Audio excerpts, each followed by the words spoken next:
Nearly every breakthrough in the history of mankind could all have been in danger of looking ridiculous before they were achieved. Even the first motor car was considered a joke. That's the nature of creation.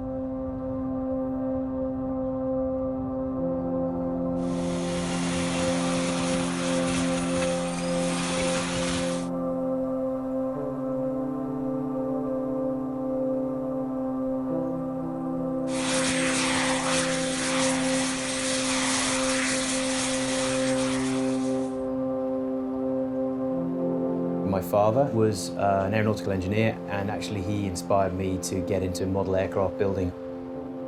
The feeling of launching these little balsa wood and tissue paper aircraft and then watching them soar completely silently up and down the hill, it was just magical.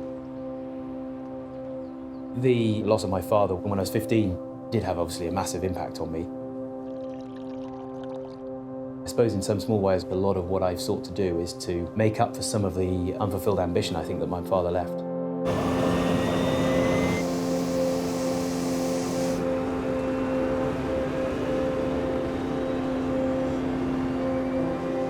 I would say the experience of my childhood probably pushed me down a route of wanting to create a safe, secure family environment before I unleashed the maverick innovator in me, because I know that that pathway is more about failure than it is success.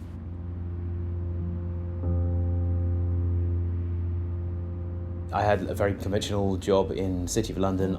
I used to get my commute at about 5 a.m. During those commutes, I would just fill notebooks full of ideas. I had this vision that potentially, if you focused enough training and attention of the human mind and balance system, maybe we contain a decent amount of strength and capability in order to control flight.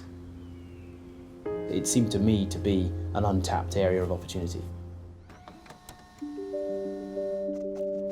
When you want to turn an idea on a sketch pad into something really interesting, you have to identify what is a really simple first step. That, I guess, you could count as the original Mark I arm mount, and the idea was that you could put an engine in here and test what the thrust was going to be like. Right up on the wall here, we've got some of the really earliest examples. That was the suit up there that I flew at the first TED Talk. Essentially, you've got the gas turbine here on the back, and you've got the fuel tank system here. This is the smart helmet. This actually projects up into the view of the wearer, how fast you're going, how high you are. It's all about what can you procure very simply and cheaply and quickly now that will help you make the first step.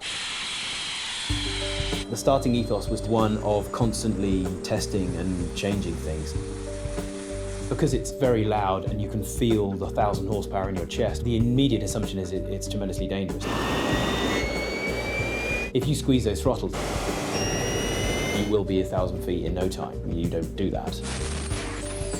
If you see a problem or a challenge as an insight into something that you weren't expecting, then yes, that leads to discovery. The particular turning point that is not only my favorite, but also is one of the most important, was that first 6-second wobbly but clearly definable flight. Nice! That was it. I think a large part of that expression on my face was actually joy at landing it well and proving that we could actually do this. And I kind of, it dawned on me at that moment that if we can do that, we can go for a lot longer and a lot higher, a lot further.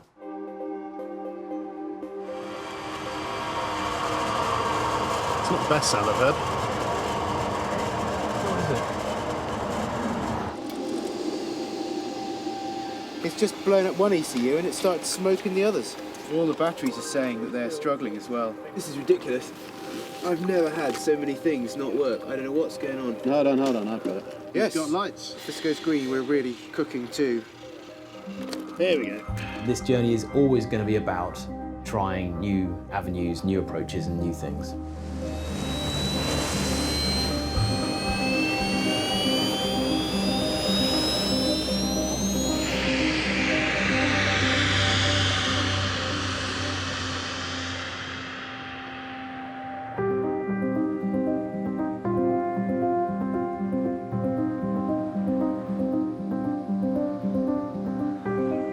It's quite a strange experience. Despite the thundering power and kind of chaos around you, it is almost peaceful.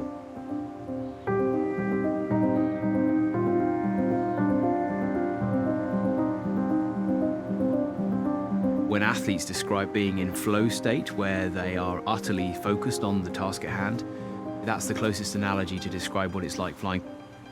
Oh, wow. Wow. It's just an absolute joy to be skimming along the water at 50 kilometers an hour. It's lovely and stable, the maneuverability is great, power level's fine. Yeah, that felt really nice.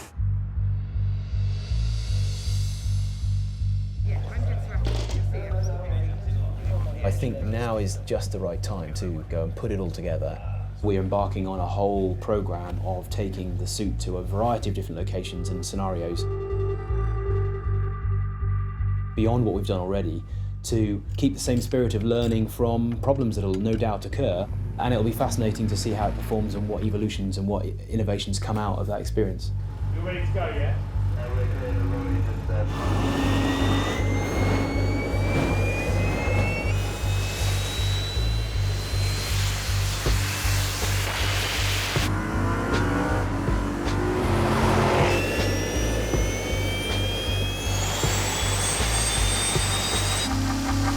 If you're just hovering around and stuff and you get a problem, well, you can just quickly land, or even if you fall, you just fall a few feet off the ground. But hammering along at 35, 40 miles an hour along a runway behind a car, that's, yeah, that's a bit more committing.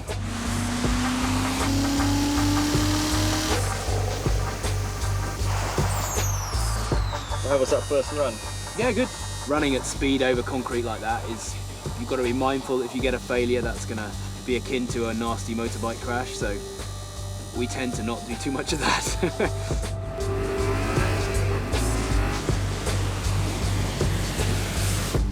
Something we hadn't tested before was maneuverability at speed through a tight, confined space.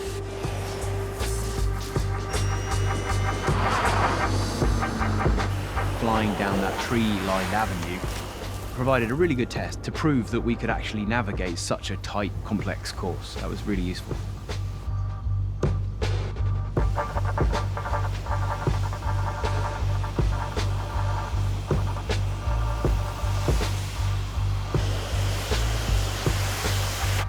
All that chaos and fury and noise comes from these. They look like innocent little biscuit tins when they're in this state. I mean, that's 170 horsepower, that engine alone, ejecting air at 1,000 miles an hour out the end, and running at about 750 degrees centigrade inside the combustion chamber. They're quite intensive little beasts.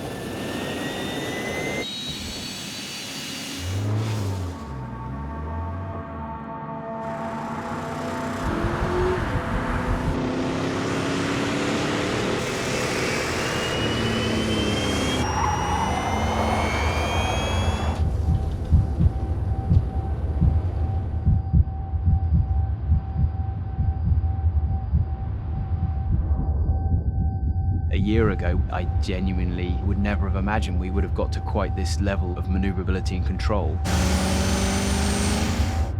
I'm not resting here. I think this is only the beginning of the journey.